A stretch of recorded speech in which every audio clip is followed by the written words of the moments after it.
We're here today to show you how to take and pass the CGC Community Canine test. This is also called the CGC Advanced test, so if your dog passes it, they will get the CGCA title. It's not that hard of a test as long as you know what you're doing and what you're in for. Your dog has to pass every section of the test, and we're going to show you exactly what that looks like. Y'all ready to get started? Yeah! Let's do it! Okay, test number 1. Dog stands, sits, or lies down, and has to remain under control while the owner does something, and there's a few options. So Stephanie, we could fill out paperwork, registration paperwork, and that's usually if you're actually in a ring somewhere. If you're doing this in the community, which we are today, obviously, you can sit, it says have a snack, or just chat for a few minutes. So 3 minutes is the guideline they give. The dog needs to hold that command. Now what's interesting is you're gonna see, if you read through the evaluator guide for this, it's not as clear as the normal CGC test. It doesn't say every single thing, what constitutes a pass or a fail. So we have to use some judgment and kind of extrapolate from the normal CGC test. So to me, if there's any aggression anywhere in the test, that's a fail. Lunge, bark, growl, always a fail. Defecating, peeing, that's always a fail. Here, if the dog doesn't sit first try, that's not a worry. You can have a second try, third try. You can't use excessive force, which I know you won't. They're an awesome team. It's going to be easy for them today. If the dog breaks it, then the sit stay, that's when it becomes a little more of a judgment call. So I would always say downstay. And the reason is if the dog breaks a downstay, they're likely to sit. They're still in a stay command. If you leave them in a stand stay and they walk off 3 feet, then we have to wonder, was that a pass or fail? So we're going to head over. This takes 3 minutes, but we're going to fast forward so you don't have to see all of it. Come on over.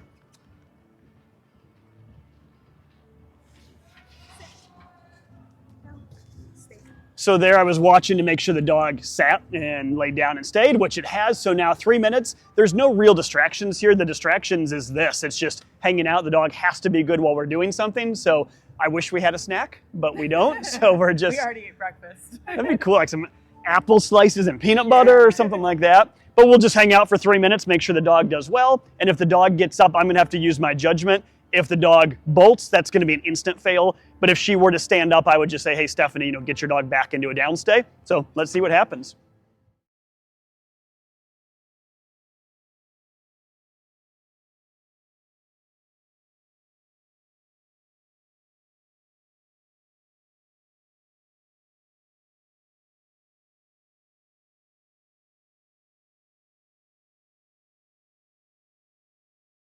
You did it. Yeah. 3 minutes, your dog did not get aggressive or try to run away, so that's a pass. We're going to move on to section 2. Section 2, dog walks on a loose leash in a natural situation, not a ring, so somewhere in public. Obviously that's here, and they cannot pull. Now we're not given many guidelines here, so once again, I go back to the normal CGC test. So things I always like to mention, you're a team, right? Engage with your dog as much as you want. You can talk as much as you want, and you can actually correct the dog as well. So in the normal CGC test, what I'm told as an evaluator to look for is no excessive corrections. It doesn't define excessive, but I always say you'll know it if you see it. If someone's like yanking on their dog and yelling, that's obviously excessive, but little tugs are not excessive. So if Stephanie were to turn right and the dog didn't come with, she could give a little tug and tell the dog heel. That's fine. And what I do as an evaluator is if I see too much guidance, I will tell you, but that's not a fail. What is a fail is if you give no guidance and your dog just leaves and walks off, that's a problem. So I always tell people, give more guidance rather than less, and if I see too much, I'll tell you. Now, I'm not allowed to make the test easier or harder, and that's hard for me. I always want to make it harder because my expectations are higher than the CGC test, but here's what we have to do. Left turn, right turn, and these are not about turns, they're like a 90-degree turn. A stop, walk at a fast, and walk at a slow pace. That's it. So I'm not going to make it a lot harder. Because we want to stay in frame here, we'll probably do a few more turns than needed just to kind of rotate around. But really, I'd be comfortable with one of each because that's what the test tells me to do, and I'm not allowed to make it harder. So I walk with you. I'm watching. Engage your dog as much as you want. So go ahead and tell her heel. Go ahead and walk forward. And now make a left turn. Perfect. Make another left turn. So what I'm looking for is that the dog is with Stephanie. She is. This is absolutely perfect. Go ahead and make another left turn. Go ahead and make a right turn. And make another right turn. And one more right turn. So all of those are perfect. Go ahead and stop. So now this dog is great. When you stop, you could put him into a sit stay or leave him in a stand stay. It doesn't matter. That's obviously perfect. And now we just have to walk fast and slow. So walk slow for a minute. Very slow. This is awesome. This is like perfection. And then now go ahead and walk fast, and you can just kind of walk off camera.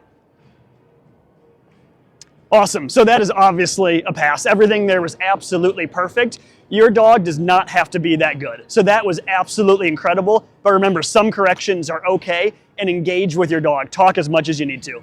Section 3 is walking on a loose leash through a crowd. This section's pretty easy if your dog's got a good heel command. Now, what they have to do is they have to walk through multiple people. There should be some dogs present. We need some sort of crowd, and we have that here right now.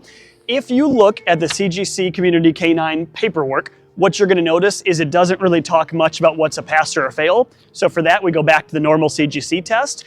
Here's the rules. The dog needs to walk. They have to be with their handler.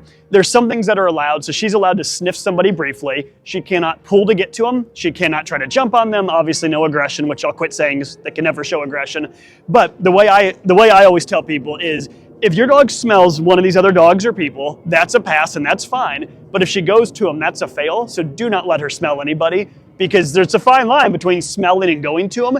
And to me, it's kind of confusing to your dog. If you slow down and let them smell, to me, that kind of says to your dog, hey, you can go over to them. So I would have your dog heeled to you in the glued to you in the heel command, and not heeled to you in the glue command. Focus on her the entire time. Talk to her as much as you need to. That's it. You ready? Awesome. No special turns you have to make. You can do whatever you want. It doesn't tell me anything. So you can do all left, all right, or have a fun little mixture. So everyone just go ahead and tell your dog's heel and just kind of wander around. You need to pass within a couple feet of people from time to time.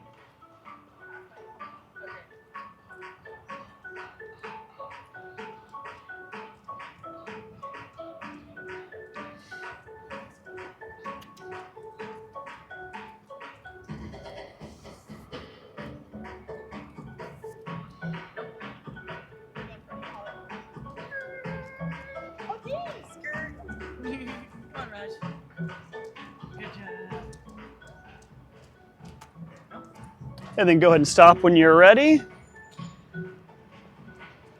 All right, so that was certainly a pass. You can see there was no pulling, lunging, trying to go after the other dogs.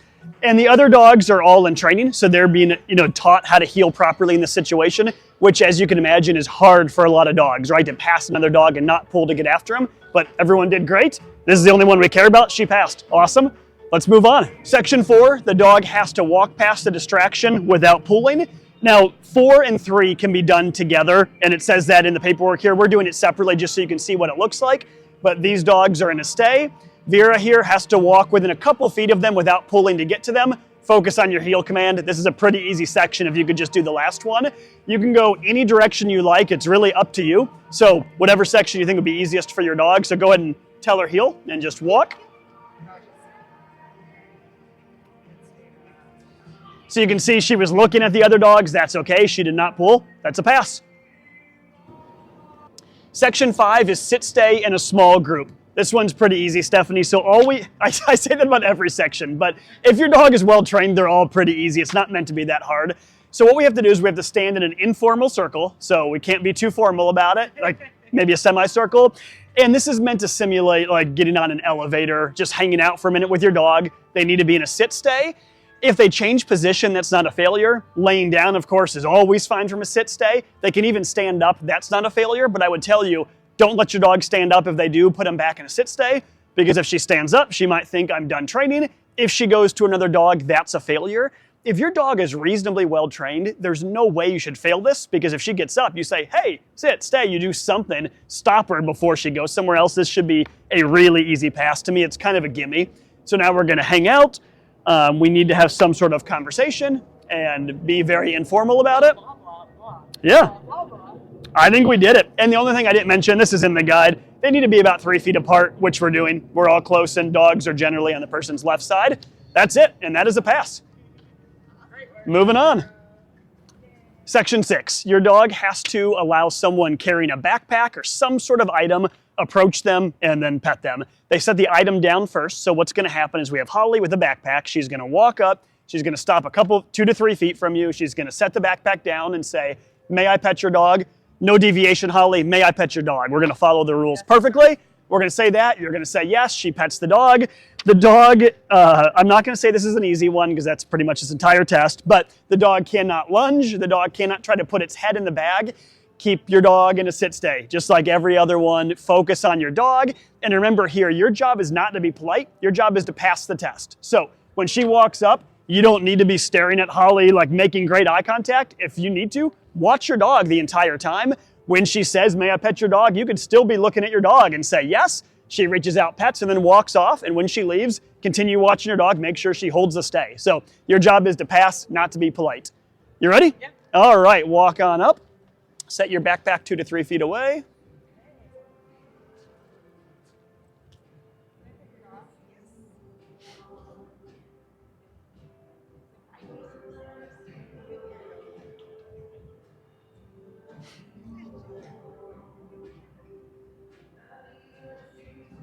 Perfect.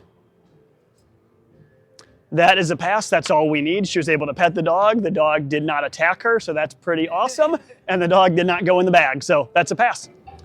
Section 7 is leave it. So what the dog has to do in this section is we're going to put some food on the ground. You have to walk roughly 2 to 3 feet away from it. You have to go right past the food without the dog stealing it. You can talk to your dog as much as you want. So you can say leave it 100 times if you needed to. You can say heel. Once again, train your dog. Focus on your dog. And for all of you watching, you can watch Stephanie. I'm sure she's going to do a great job. I would not want anyone doing this, taking in the sights. It's Christmas here in the Phoenix area, so there's decorations everywhere. It's beautiful. Can't watch the decorations at all. You're watching your dog. Just work hard, pass the test. So go ahead and set it down, Holly. Throw it down, whatever. So now 2 to 3 feet away. I'm not allowed to make it harder, so I can't force you to walk right over it, even though I want to. So go ahead and tell your dog heel and walk past it. And you can see she looked at it. Stephanie said leave it, and then she left it. Looking at it's absolutely fine. That is a pass. Section 8 is down stay or sit stay from a distance, and it is owner's choice, so that's fun. You get to pick. This, I say a lot of the sections are the easiest. This one is the weirdest, because here's what we're going to do. You're going to put your dog in a sit stay or down stay. Then you're going to turn your back. You're going to walk 20 feet. And you're going to pick up that item, you're going to return, and you're going to give it to me. So I'm not going to go get it. You're going to fetch it and bring it back to me for some strange reason. Not sure where this is testing, but this is what we're going to do. The dog needs to hold a stay the entire time. But you have to have your back turned when you walk away. But as you walk back, if you're even slightly worried about your dog, make eye contact with them. So if you're thinking your dog might break this, look at them. And there's no saying that you can't give a little stay signal as you walk back. That's okay. And I would never do a sit stay here. I would always do a down stay. And unless your dog is just bulletproof, and the reason is it's way harder to break a down stay and leave than it is a sit stay. If your dog is that good, then you can do anything you want. And Vera is that good, so it doesn't really matter. You can do anything. So let's get to it. So go ahead and put her in whichever stay you choose and walk 20 feet with your back turned to her and get the item and bring it back to me. Thank you. I appreciate that. And I thought, doing this on a stage would add even another element of weirdness to it. That's a pass. Good work. Awesome. Section 9 is recall with distractions. These distractions are not super hard distractions. So it even very clearly says it cannot be things that are meant to make a dog fail, such as using a ball, squeaky toy, or food. Now, I would call that normal proofing and obedience command, but we can't work that hard in this test, so this is going to be easy. Examples are, it can be a person, which is what we're going to use Mr. Devon here. It could even be, it says, a chair with a shopping bag on it. So we're not talking heavy distractions. The dog will be in a sit stay. You'll go 20 feet, and we're going to kind of call past the distraction. You're not going to get down. When we train normally, Devon will probably be down patting his leg and like a real distraction. Yep. Here, not allowed for the test. So Devon's going to be standing like this, like an awkward little statue, I suppose. And go ahead and put Vera into a sit stay or down stay. So Stephanie's going to walk roughly 20 feet to the end of that line.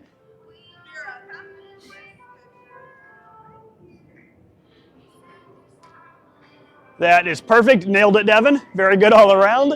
And on that section, I don't flag all the tiny rules that are kind of obvious, but one is, you can't use food for this test as, to call the dog. So Stephanie could not offer a treat to call the dog there, but she can praise the heck out of the dog. So there's nothing wrong with, come on, babe, let's go, and giving a lot of praise. That's all okay. Vera didn't need it because she's awesome, but you are allowed to do that. Let's move on. We are on to the last section, section 10. This one is doorway work. Now, there's 3 options you have here, and you can read through them. You're allowed to put the dog in a stay, go through the doorway first, and then call the dog to you. The second option is not something I would recommend. You could send the dog through the doorway first, and then you could follow the dog. Or the third is you can heel through the doorway. For test purposes, I don't see why you would ever do anything besides heel through, because it's you have the most control of the dog. It's something you do every day. Now, it's great to work on in your own time, putting the dog in a sit stay. You go in, you do whatever you're gonna do, and then call the dog to you. I would never do that for the test, because why show off? Show off in your free time when you're training. For this, let's make it easy. But the idea is that you could have a cup of coffee in your hand and still get through a door with your dog under control. So you're just gonna have your dog heel, open the door, walk through, having her heel, and if you succeed, that'll be a pass in all 10 sections. So there's a lot of pressure right now, but I think you can do it. You can do it.